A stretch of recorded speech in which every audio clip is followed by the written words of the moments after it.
Oi pessoal, tudo bem? Estamos de volta com nossos vídeos aqui do canal, né? Nossos vídeos aqui da parte de fabricação mecânica, né? Parte de transformação, né? E aqui a gente vai responder, né, essa pergunta aqui, né? Qual é a operação unitária utilizada para separar sólidos de diferentes tamanhos de partículas? Né? Essa pergunta é uma pergunta relativamente simples, mas ela traz um detalhe aqui que pelo menos a gente nunca comentou aqui no canal, pelo menos eu não tenho lembrança, que é essa parte de operação unitária, né, tão presente nas indústrias aí de transformação. Né? Então eu vou dividir esse vídeo, né, em pelo menos duas partes, e a primeira vai ser essa aqui para a gente falar o que é essa operação unitária. Né? Eu acho que vale a pena a gente falar sobre isso, né, operação unitária. Né? A gente tem que entender que essas operações elas representam blocos, né, blocos fundamentais ligados aos processos industriais. Né? E aí, no caso, normalmente são etapas básicas, né? Mas que obviamente englobam, né, um grupo, né, uma variedade de processos, né, de fabricações. Né? E no caso, está ligado à parte de manipulação física, né, normalmente de matéria-prima, ou até de produtos intermediários também, produtos finais. Né? E aí entra esse detalhe do termo unitário, né? Porque cada operação unitária é uma etapa específica, né, o qual possui suas características, né, e objetivos dentro ali de um processo industrial. Existem vários tipos de operações unitárias. Né? Parte de mistura, né, exatamente quando você vai combinar dois ou mais elementos para criar uma mistura, nesse caso aí homogêneo ou heterogêneo. Né, depende do tipo de mistura, vai ser mistura sólida, líquido, gases, enfim. O pessoal da parte da instrumentação, né, essa área que eu gosto tanto, né, tem muitos ciclos, né, para não dizer todos, que são ligados à parte de operação unitária. Né?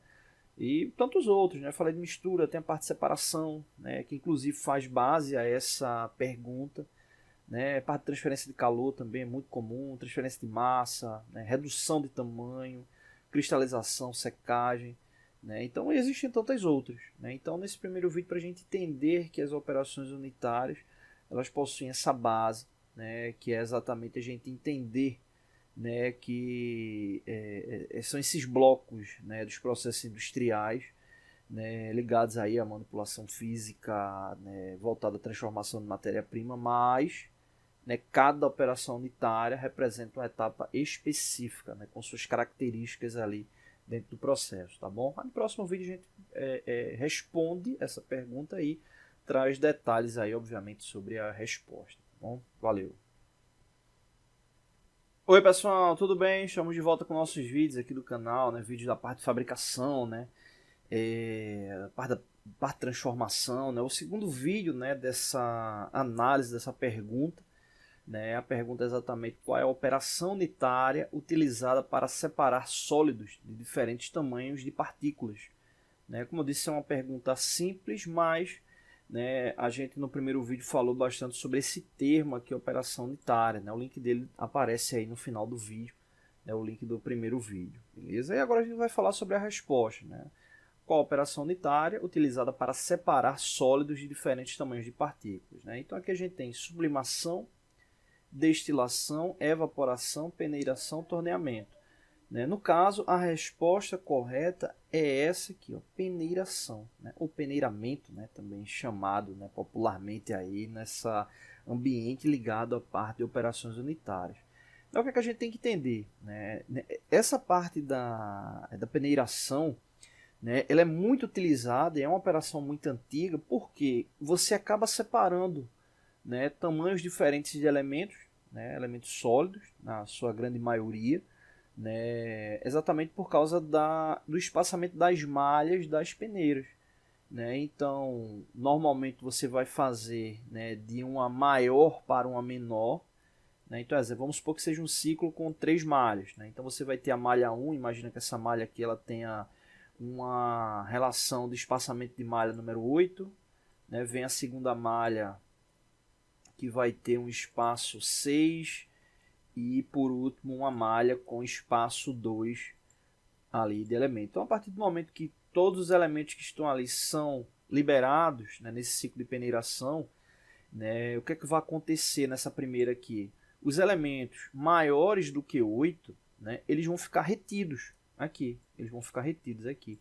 E é importante ficar atento com detalhe, que é a questão da agitação durante a operação, para que você tenha de fato, né, o deslocamento ali das partículas, né, no caso das partículas sólidas, para que você possa separar. Então aqui no caso ficarão retidos de 8 para mais, né? Nesse segundo aqui de 6 para mais, e no último aqui ficaria de 2 para mais, né? E aí você teria a separação, né, aqui em 3 níveis, né? Aqui no intervalo de 2 a 5, aqui no intervalo de 6 a 8 e aqui maior do que 8. Né? Então, uma operação unitária tão popular aí a nível industrial, tá bom? Então é isso, né? Não deixe de se inscrever no canal. Vou falar um pouco mais também no próximo vídeo sobre essa parte de peneiração, né? Tem algumas características, né, importantes, eu acho que vale a pena a gente reforçar, então a gente vai fazer mais um vídeo para a gente finalizar aqui esse ciclo, tá bom? Já que a gente nunca falou aqui no canal sobre peneiração, né? Então vamos trazer mais um vídeo aí para a gente fechar, tá bom? Então é isso, valeu! Oi pessoal, tudo bem? Estamos de volta com nossos vídeos aqui da parte de fabricação mecânica, né? Hoje é um vídeo rápido, né? Só para falar, né, um pouco sobre configuração no processo de usinagem, né? No caso aí aplicado ao centro de usinagem, né? Ou, né, em alguns casos mais raros também, fresadora CNC, do processo de usinagem em rampa, né? Alguns estudantes estavam com dúvidas, né, referente a essa parte, então para reforçar aí a informação. Basicamente o que acontece, né? Esse tipo de usinagem, né, que é muito comum, né, principalmente para ciclos fixos, né, para usinagem CNC, né, seja via programação direta, né, G-Code, algum tipo de código específico, né, do fabricante, né, ou até mesmo por meio via de um programa CAM, é importantíssimo ficar atento com a altura no que diz respeito ao mergulho por volta durante esse ciclo, né, na fabricação ali da peça por meio da rampa, né? Então basicamente o que acontece, né, você vai ter uma ação de cavidade e quando a ferramenta, né, no caso a fresa, ela vai fazendo o contorno da peça, da cavidade, só que de vez de ele chegar numa profundidade específica e continuar essa execução, né, ele mantendo essa mesma profundidade, ele vai exatamente fazendo o que a gente chama lá de helicoide, né? Então ele vai fazendo esse contorno, mas aprofundando a cada passada ali no ciclo, né? Ou seja, durante todo o ciclo do helicoide ele vai obviamente ali aprofundando, né? E aí acaba gerando muitas dúvidas no que diz respeito ao parâmetro, né? Alguns fabricantes indicam exatamente ali a taxa de 80%, né, no que diz respeito à altura, né, ali do corte máximo indicado da ferramenta, né.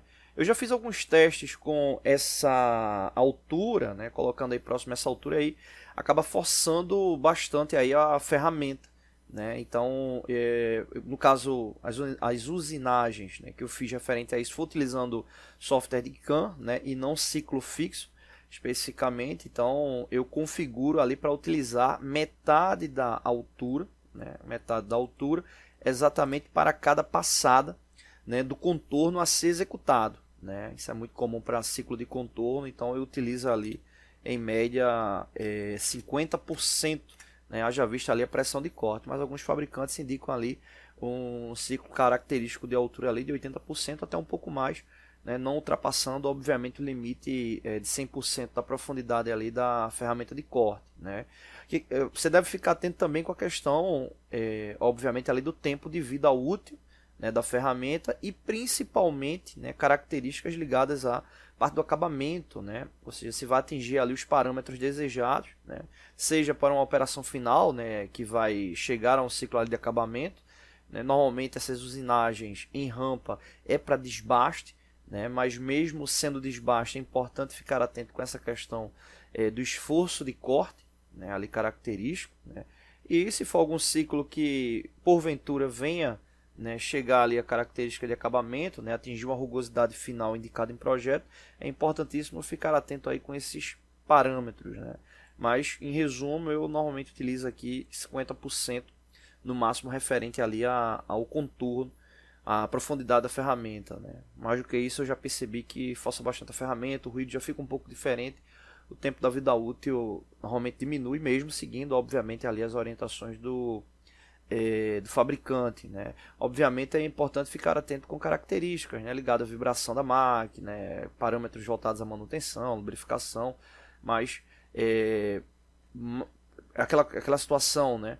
Passando muito disso aí, você consegue de fato perceber que força um pouco ali a ferramenta, mas claro, né, um caso mais extremo aí de necessidade de alto desempenho, né, eficiência no que diz respeito ali à melhoria do tempo, é importante fazer testes antes, né, de chegar ali à operação final para verificar se a ferramenta realmente vai atender ali o esperado, tá bom?